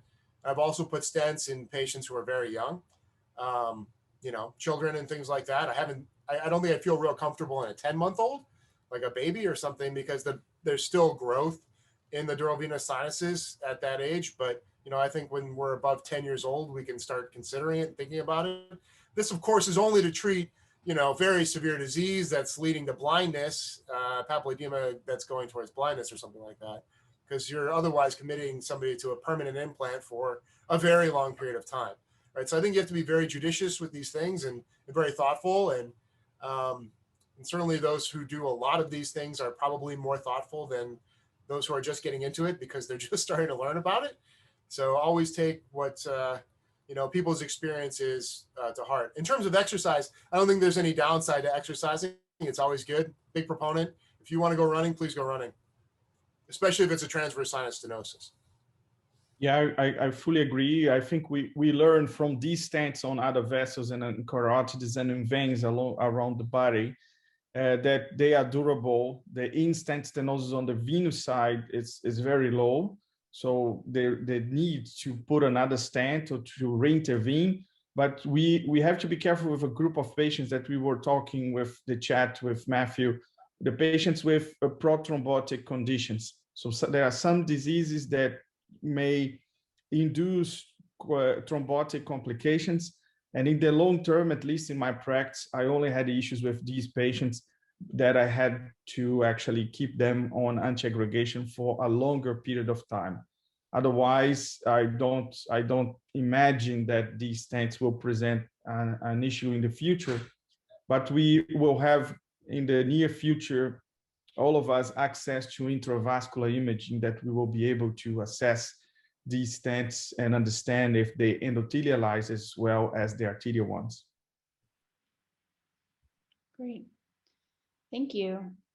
Well, I know there are a lot of questions with regard to exercise and other causes of pulsatile tinnitus, and I wish we had much longer today to answer so many more questions. I know that'll be, again, another complaint that we didn't get to as many questions as we have, but thank you for all of that. That's very helpful. I think we should move on to sigmoid sinus dehiscence, and I'll let Dr. Eisenman take the lead on this discussion to start, since I know he's very familiar with this particular diagnosis and sees a lot of patients with it. So Dr. Eisenman, please tell us what this diagnosis is, what it means, what patients are saying to you when they visit your office, and what their treatments are. So as some of the other doctors have already alluded to, this is another form of venous tinnitus, venous pulsatile tinnitus. The sigmoid sinus is simply the continuation of the transverse sinus. It's the same exact vessel. It just changes its name as it moves downtown, but it's really the same blood vessel. As it becomes the sigmoid sinus, it's going through the ear. It's going through the bone of the ear, what's called the temporal bone. In normal circumstances, it's covered by a layer of bone. And dehiscence in this context simply means there's an opening over it where that layer of bone is missing.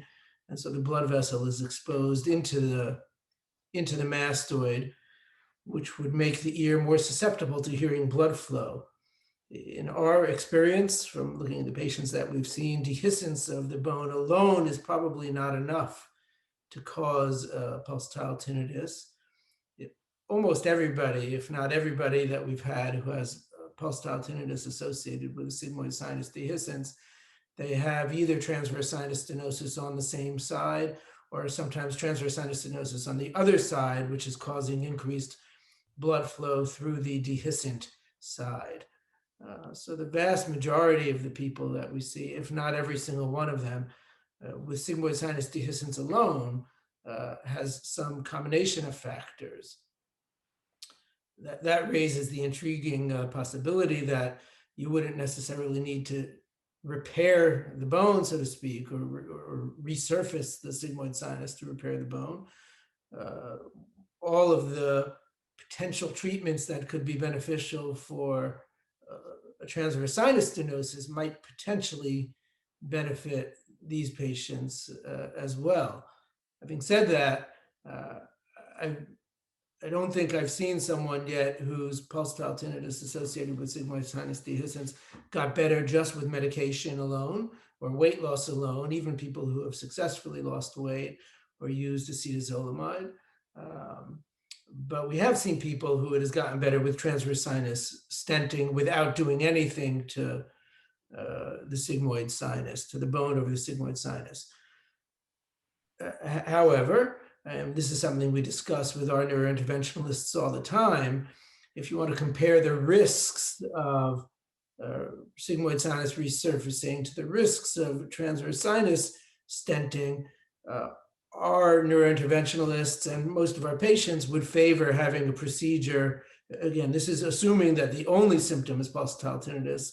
There's no concern for intracranial hypertension or its consequences. For addressing the pulsatile tinnitus alone, most of our patients and usually our neurointerventionalists would prefer that we do a procedure just to resurface bone in the sigmoid sinus rather than putting in a stent in those circumstances. But those two findings are very, very closely linked, sigmoid sinus dehiscence and transverse sinus stenosis. Sigmoid sinus diverticulum, which is closely related to those as well, is when there's an outpouching of bone, outpouching of the blood vessel through the bone that's missing. So you get sort of like some people have called it an aneurysm. Aneurysm, the term is usually reserved for outpouchings off of arteries rather than off of veins. We prefer to call it an outpouch, a diverticulum of the sigmoid sinus. That's a very closely related phenomenon. How closely related is not fully clear yet, but similar treatment approach, generally speaking. One question that came in about sigmoid sinus dehiscence in particular was how have the surgeries for this condition changed in the last 10 years? Could you speak a little bit to that?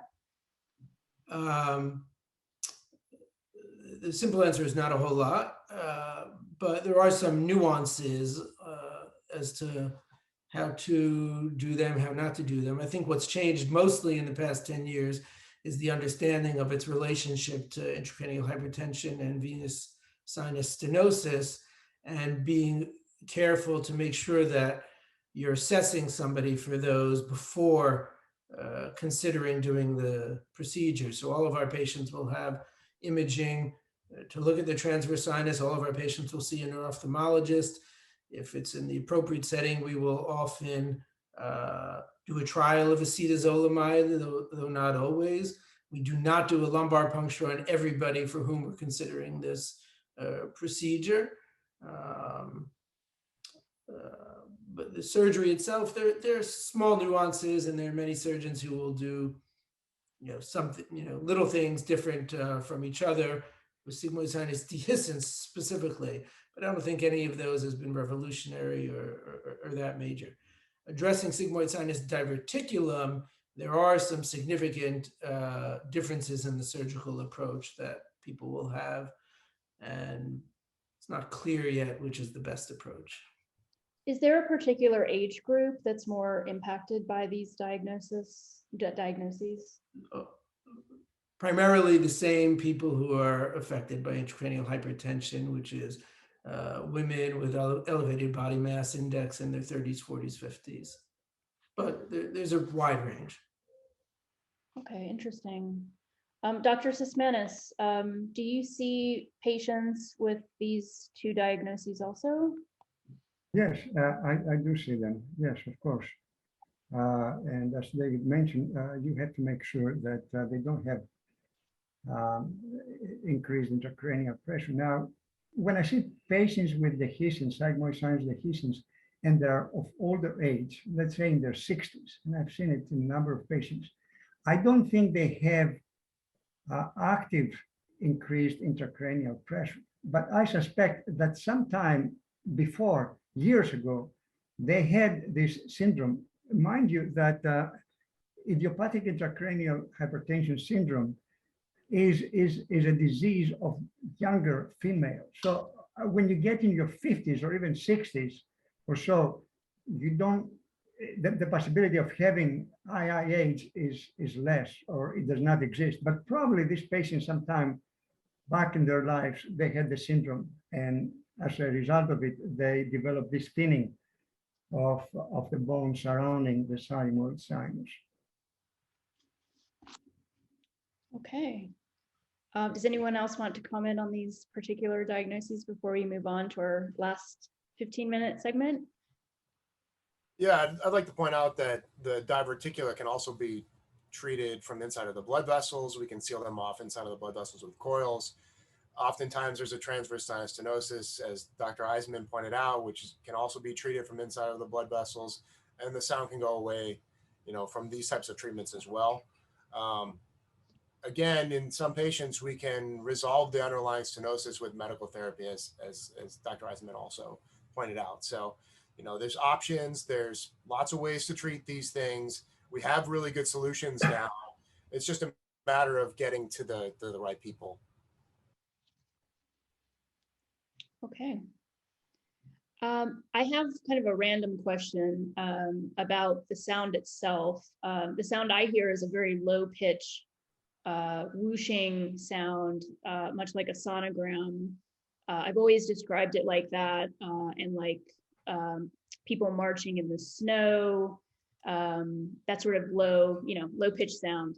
There are, however, as you all, I'm sure, are aware, very different sounds that people hear and still experience pulsatile tinnitus. So we hear of people that have very high pitch, almost like birds squawking. We've heard it described that way. Bells, we have heard, again, with a pulsatile beat to the rhythm of the heart, described that way. I'm wondering if any of you, and I believe we asked this question last time, and it was kind of an interesting discussion, if the pitch of the sound, whether it's high or low, in your experience, have you noticed any trends in maybe the sound itself being a clue as to what the underlying cause might be? Dr. Pereira. Yeah, that's a very interesting question. As Matthew, we have been working recently with computational fluid dynamics on those stenosis at least, and now we are expanding to the dehiscence to actually understand the sound and being able to reproduce the sound, or to try to reproduce and ask the patients if it's matching to what they are hearing. And there are different frequencies, so we can capture the turbulent flow that the stenosis caused that produced the sound that we could, at least on the patients that we did the study, it correlated very well with the sound that they were hearing. That there is a spectrum of sounds that will actually be producing different frequencies, and that will translate to a high or lower pitch. And it will also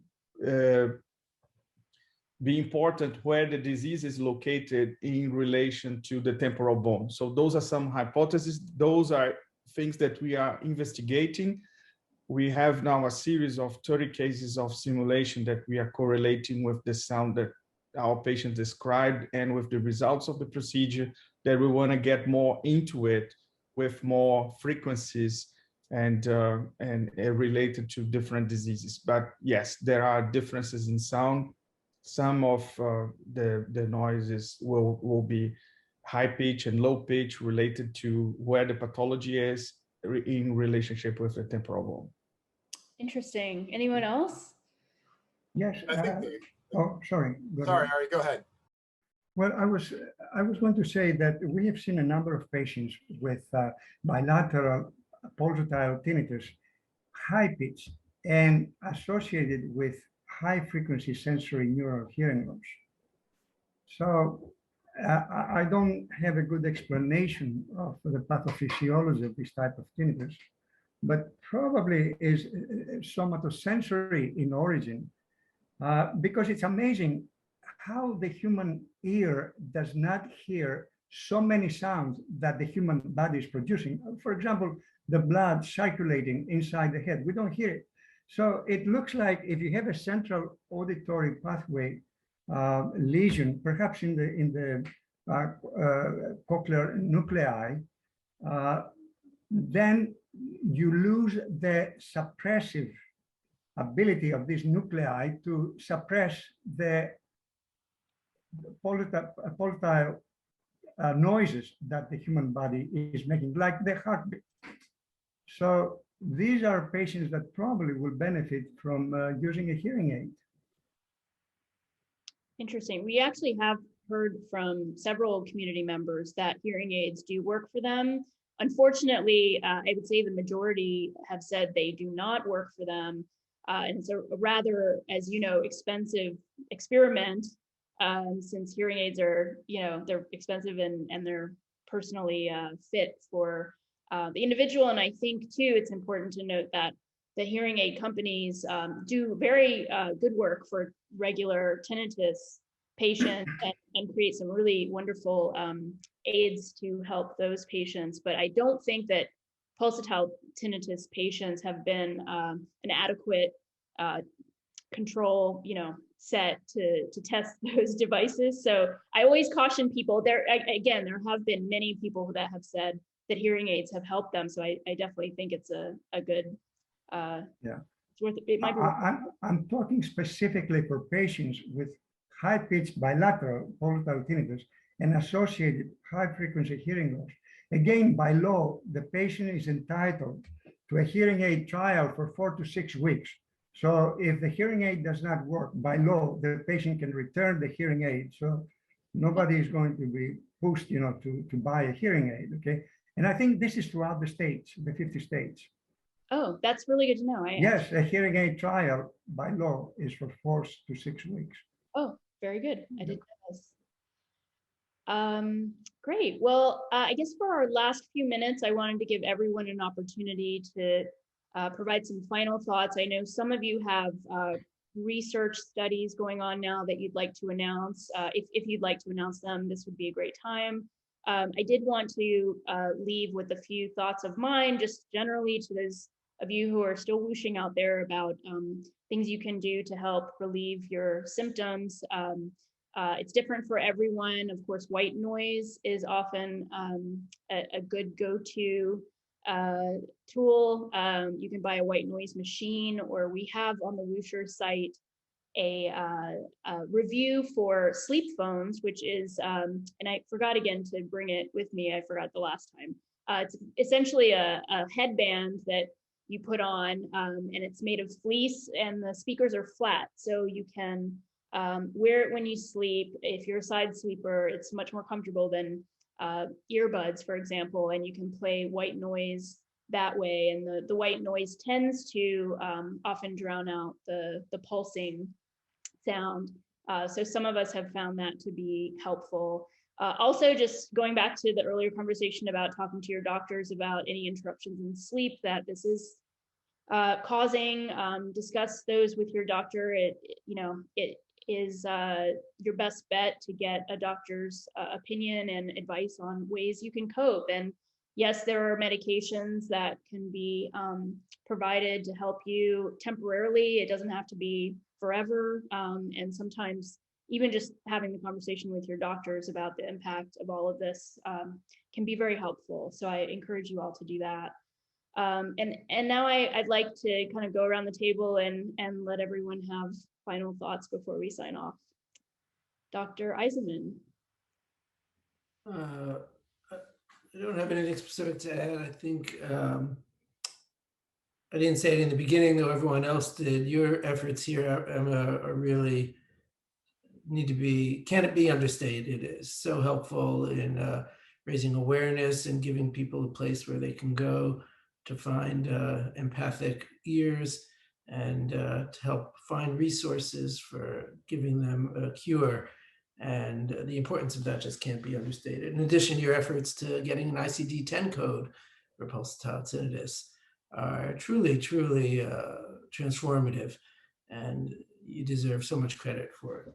Thank you. Thank you very much. I'm glad you brought up the code for those of you that don't know. There's a link on the wooshers.com website. I keep plugging the website, but there is over 12 years worth of information there, so please visit. There's a page with the codes, not recognized by every country as I understand it, but at least appreciated by medical professionals worldwide. So definitely do check that out. And it has helped a lot of pulsatile tinnitus patients get approval from the insurance companies for the diagnostic testing that we know is warranted. So that's been a big game changer, and I'm really happy each and every time I hear from a patient that something was denied because the code was tinnitus, but then when the doctor replaced it with the pulsatile tinnitus code, it was approved. It just, I can't say how happy that makes me. It makes me very happy. I was a very unhappy person walking around with my bag of films around New York City with, the tinnitus code marked all over them. So I'm very happy to have been a part of getting the codes official. So thank you. Thank you. Dr. Amans? Yeah, I think the ICD-10 has been a big difference maker. When I first started seeing, a lot of patients with pulsatile tinnitus, I had to do a ton of peer-to-peer reviews to get the MRIs and all that stuff approved. And it's really rare now for me to have to go through this big fight to get patients the imaging that they need to get the diagnosis. In terms of final thoughts, I think there's a couple things I'd like to bring up. One is in the chat, somebody mentioned having a recording of their pulsatile tinnitus on their iPhone. If you can record it with your iPhone, you need to see somebody like one of us who treats the blood vessel causes of this from inside the blood vessels. The more dangerous ones that I've seen are the ones where people come in with this recording of their iPhone. So if you can hear it like that, you got to call me or whatever, your local friendly neurointerventionalist, or you can call my office or email me or something like that. If you can hear it, you probably need to be seen by somebody who treats these kinds of things for a living. So that's one thing to bring up.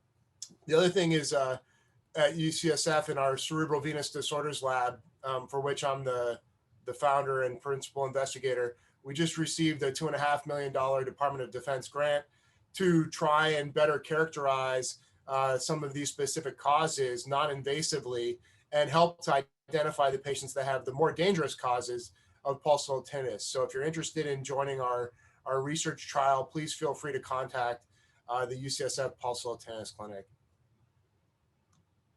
Great, thank you very much. Dr. Shapiro. No, I think it's, from my perspective, I think it's been a really awesome webinar. And I think we got to highlight a lot of the things we didn't touch on the first one. I think in general, the future is very good, very bright for a lot of people with pulsatile tinnitus, because we are finding more causes like all these venous things we talked about. So I think we can help way more people than we could 20 years ago. I think it's great. Of course, I do think that there are a lot of challenges that remain. There are people with that have seen many or all of us, and they still don't have an answer, and we don't have an answer to everything. We just have to be optimistic, but also humble. Like medicine, this past year and a half is just a testament of how limited we can be in what we can do. And so for a lot of people, it is just suffering. It's a lot of suffering, psychological, psychiatric toll. I think there's just a lot to be done. We don't understand a lot of these things still. So I hope that, when we, as you can see, we're not like sitting silent. There are grants, there's research, there's devices being developed. There's all kinds of things that we as medicine, as specialists are doing to help. And so I hope that continues. I think we should, in the future, I'm sure we'll have more webinars. There are some things that I'd love to talk about. This more and more people are asking about pregnancy, for example, like stents pregnancy, how, when, this, we lots of other things to touch base on. But Emma, thanks again. And I think we're making a difference. Thank you. Thank you so much, Dr. Sismanis.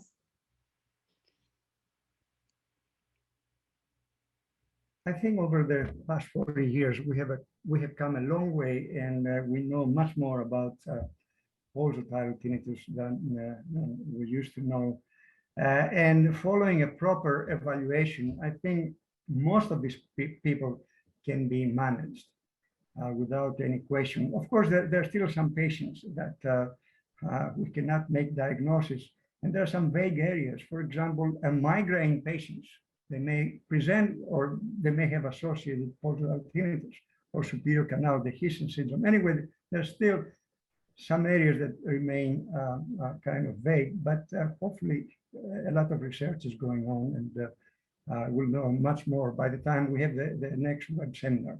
By the way, delivering white noise in bed can easily be done with what they call pillow speakers. There are soft speakers that you can put below your pillows, and you can connect it to the source of the white noise. Easily found over the internet. Pillow speakers. Great, thank you. Again, thank you very much, Emma, for organizing this wonderful event. Thank you so much. Congratulations for your efforts over the years. Thank you. Dr. Pereira, last but not least. Thank you, Emma. Thank you very much for getting me signing for the webinar. Thanks, Maksim, for the introduction. It's a beautiful community, and I will be happy to be more involved from now on. It was good to share my this webinar with my colleagues, Matthew, that I know as well in our field, and my two colleagues from ENT that are also very important in this path for us. We are expanding our clinic, I know that I got a lot of requests for contact information. We've been overwhelmed with requests. Now we have 2 days a week. So from August, we will be able to get more patients here in Canada from other provinces as well. So as the COVID restrictions are being finally released here in Canada. So I hope we can help all of you, and I congratulate you for the initiative. Thank you so much. And, you know, we often hear of all of the difficulties that patients in our community have finding doctors that appreciate and understand our symptom. And I always say, and I know I said it at the last webinar, and I'll just repeat it again, that we know that there are doctors like you all that do appreciate and understand our symptom and treat patients in our community, and they just don't get enough attention. So thank you all very much for taking the time out on a Sunday afternoon or evening, again, morning for some of you, to join us today. And I didn't mention it before, the foundation, probably a very important thing I left out at the beginning. We developed the Pulsatile Tinnitus Foundation a couple of years ago. It's a nonprofit based in the US. 3 of the doctors here on our panel or on our board, we would very much appreciate if you would consider, if you can, making a donation to the Pulsatile Tinnitus Foundation. There is a link to the donor page on the wooshers.com website. I think also on the Zoom invitation, if you received that through Zoom. This was a free webinar. We hope to have additional free ones, but anything that you can contribute to the foundation would help all of us do more of them, and certainly do more for our community. So I did want to make a little plug for that before we sign off. So thank you. We had people from all over the world today joining us. I really appreciate each and every one of you joining us, and we'll do this again very soon. So thank you, and have a great rest of the day. Bye-bye. Thank you very much. Bye-bye. Thank you. Bye.